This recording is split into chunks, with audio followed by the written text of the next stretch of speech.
வணக்கம். அனைத்து உறவுகளுக்கும் எனது இனிய காலை வணக்கத்தை தெரிவித்துக் கொள்கிறேன். உங்களிடத்தில் மிகவும் முக்கியமான ஒரு ஜோதிட குறிப்பை பகிர்ந்துட வருகிறேன். ஒரு பெண்ணின் ஜாதகத்தை பார்த்தவுடன் நாம் சொல்லிவிடலாம், இந்த பெண்ணிற்கு திருமணம் என்பது காலதாமதமாகத்தான் நடக்கும் என நாம் சொல்லிவிடலாம். அப்படிப்பட்ட கிரக அமைப்புகள் ஏராளம் இருக்கின்றன. அதில் ஒரு அமைப்பை மட்டும் நாம் இப்போது பார்ப்போம். அந்த பெண்ணின் ஜாதகத்தில் செவ்வாய் எங்கு இருக்கிறார் என பார்க்க வேண்டும். ஏனென்றால் பெண்களுக்கு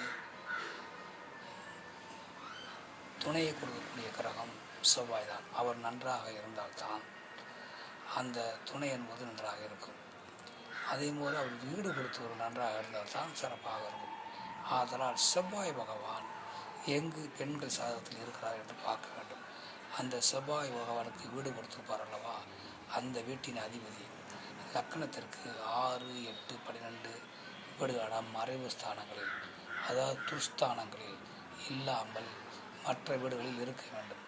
அந்த மறைவு ஸ்தானமான 6, 8, 12 வீடுகளில் செவ்வாய் பகவானுக்கு வீடு கொடுத்தவர் இருந்தால் அந்த பெண்ணிற்கு திருமணம் என்பது காலதாமதமாக நடக்கும்.